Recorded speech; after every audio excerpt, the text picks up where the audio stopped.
Muktada, Mayamu, Taram Noxeri, Loinana, Senel, Sina, Nasi Tagasagador videos, Masi, Mayamna Kamenda, Tobirpa, Hadugumba, Lokat Sabani, Madudi, Narangse, Akogi, Poinugi Tasi Numit, Masida, Akogi Kangla, the Leba, Lai Oiraba, Hitariko, Adugumba, Hibong Pambiema, two Reva Narangse, Adugi Matanga, I subscriber, I viewers in a comment some people by Tare, Masing Matana Monkita, Punto Piro on a Hibiri Atare.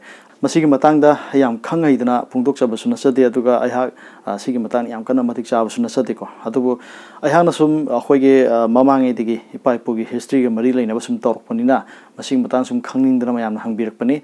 Ado Sigimatanga, I have to Adugumba, Ozasing Marilla, never sing Adugumba Su Hangje, Aduga, I gave Marumapang, Katusum Paus, and Longas, I Tarigo. I have not hammer Tamzaning with it, a quay may take Guinaco. Se Aquina Yamna Luna Longnico, Masi Aquin Hepok Tricandiga Lambo, Aduga Histriga Marilanaba, Ninko Palicanda, Marilanaba, Upambija, Masi Aquina, Gina, Luna, Longneva. Aduna Adugumu Maturapomatamda. Kadi Ogadage, Kadi Toka the Gabse, Adum Aquina Kanai Habitare. Mamangida, Hino Kong in Biena, Adugumu Maladami, Adigi, some of the Kona Hogaibi, Hoji Hori, Adugoloina, Aquiko, Maru the Horiba, Masimano Haidana, Hojikti, Masimano, Amakatanga Horeko, Adugumba, Upambi, Adugumba, History and Marilyn, Mayama, some Lavenina, Sigumba, Motoropotamda, Akoi Levaquena, no Modum Kane, Aduga Amai Viva, Mayam, Dumtana, the Kotana, Light and Queram, the Kotana, Mayamaton neighbor. Masi Akoigi. Mama Digi, Aquina, Technarpa, Sanarpa, Aduna, Madam Oiduna never. Ado Narangi, the mine to Bumatamda, Akangi was asking us Adum Makoimokogi, Motsudum Pongdone, Aduga, Akogi Oza, Amanasu, Sumainadum, social media, the Sudum Tagat Pirico, like Queram the Cotton Toy. Mahana Tagat Pirapase, Mahaki Sudum Pau Ponaze, Mahana Pongduksa, Ibasina, Akogi, Hariba, Urel Ujao, Haitarico, Lio Use, Maki Matam Loreduna, Maki Kongli Loreduna, Mark to Vuni Haitanas, my Pongde, Aduga, Hariba. Use Masigi Haibong Pambisigi Makada, Akogi, Chauraba, Ibido Pakang Bagi, Masak Weraba, Tangilin, Amagi, Maku, Amadi, Lamkunu, Amaga Ladam Ki, Lamkunu, Sivang Ladambani, Ado, Leba Sigi Afabukodamoina, Pangjaki, Wakayende Makada, Haibong Pambina, Laikong Pangna, Tubana, Lagi Waya Laktuna, Waroshan Ama Lak Rabayai, Wakayendemna, Wakaiduna, Mai Pakpegi, Waroshan Oiduna, Leva Ningtaw Amadi, Angam Matogi. Langta Punama Koktona, Anova, Yening, Habidi, Mayon Jongdana, Ayingba, Kanglipa, Ama Laktana, Langam Piran, Pai the Vaya Hadana, Pundeco.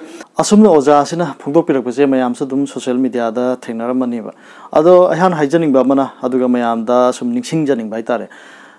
Hariba, Urel Ujao, Laiweba Ujao, Masida, Kogipu, Mirang Lalabase, Masi, Taurian, Lami Haveneva. Although Hariba say, Akanagum Kadum Kangoni, Adugumba, Poya, Maitabi, Wariga Tabira, the Aduga, like something that Bira de Haitare. Ado Kang the Bosu, the Yaronganiva. Karikamuta, Moran Lavana, the Torian Kevano Abiduni.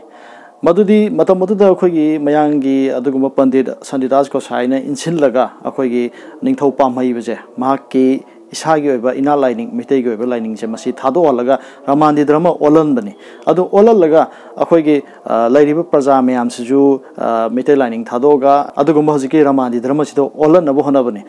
Maduda, Ningtogi, Pandit Wadiba, Macho Shingnadi, Yam Tina Tingam Haitare. Adona, Maki, Ningtogi, Akogi, Macho Pandit Napoya, the Praza Singia, Roidabanina, Adun Mainto with the Gi, Akogi, Pandit Macho, Masi, Marang Lavse, Mana Ningtogi, Matakaga, Wagang, Kota Toruba, the Maika Tona, but the Gi, Maxi, Angang, Olangadavani Haidana, Haidiba, Kangada Ladiba, Dugum Upambisha, Masida, Maxi Torian Bani. Madugi Paudo, Kang Badigi, Tabadigi, Adugumba, Akogi, Ipu, Macho Konang Tabze, Mang Pabatuna Laga. Marang Lavse can kiva. Maduda Queen and Singing I will have a tare. Narangi, Usina to Vomatamda, Hariba Todo, Motoke, a quite the Ningsingal liver. Ado Nahan Makai, Hariba, Urel Ujao, Masikangla, Manunda Labase, a quick an Antonasu, Mahaxi lay have a quite Yingilutiva.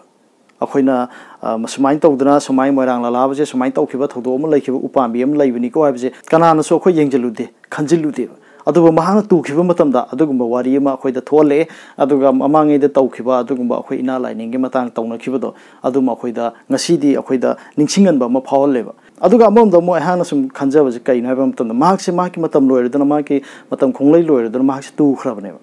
2 Risikari, you know, Haidana, some Inasum Kanjavaitarva, Madadi.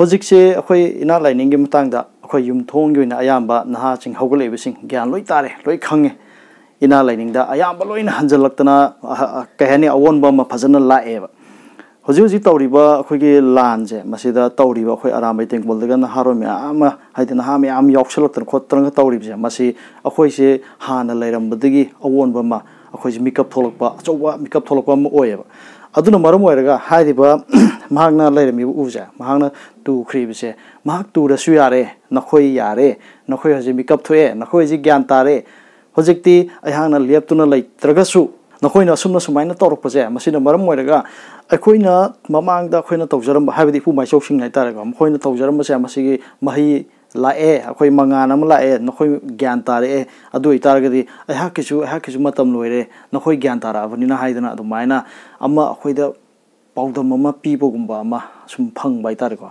ꯑꯗꯨꯅꯤ ꯑꯩꯍꯥꯛꯀꯤ ꯃꯣꯠ ꯑꯣꯏꯅ ꯁꯨꯝ ꯐꯣꯡꯗꯣꯛꯆꯕꯅꯤ ꯃꯁꯤ ꯑꯩ ꯌꯥꯝ ꯈꯪꯍꯩꯗꯅ ꯐꯣꯡꯗꯣꯛꯆꯕꯁꯨ ꯅꯠꯆꯗꯦꯀꯣ ꯑꯗꯣ ꯑꯩꯒꯤ ꯏꯆꯤꯟ ꯏꯅꯥꯎꯁꯤꯡ ꯑꯩꯒꯤ ꯚ꯭ꯌꯨꯋꯔꯁꯤꯡ ꯑꯩꯒꯤ ꯁꯕꯁꯀ꯭ꯔꯥꯏꯕꯔꯁꯤꯡꯅ ꯍꯥꯏꯕꯤꯔꯛꯄꯒꯤ ꯃꯇꯨꯡ ꯏꯟꯅ ꯁꯨꯝ ꯑꯩꯍꯥꯛꯀꯤꯁꯨ ꯃꯣꯠ ꯁꯨꯝ ꯐꯣꯡꯗꯣꯛꯆꯕꯅꯤ ꯃꯁꯤꯗ ꯑꯁꯣꯏ ꯑꯔꯥꯟ ꯑꯃ ꯌꯥꯎꯔꯒꯁꯨ ꯃꯌꯥꯝ ꯉꯥꯡꯃꯤꯟꯅꯁꯤ ꯑꯗꯣ ꯃꯇꯥꯡ ꯁ꯭ꯋꯥꯏꯗ ꯉꯁꯤꯒꯤ ꯚꯤꯗꯤꯑꯣꯁꯦ ꯂꯣꯏꯁꯤꯟꯖꯒꯦ ꯚꯤꯗꯤꯑꯣ ꯌꯦꯡꯕꯤꯔꯤꯕ ꯏꯆꯤꯟ ꯏꯅꯥꯎꯁꯤꯡꯕꯨ ꯆꯦꯅꯦꯜ ꯑꯁꯤꯒꯤ ꯃꯥꯏꯀꯩꯗꯒꯤ ꯍꯥꯏꯅꯤꯡꯉꯥꯏ ꯂꯩꯇꯅ ꯊꯥꯒꯠꯄ ꯐꯣꯡꯗꯣꯛꯆꯔꯤ ꯀꯪꯂꯩꯄꯥꯛ ꯏꯃꯥꯅ ꯌꯥꯏꯐꯔꯦ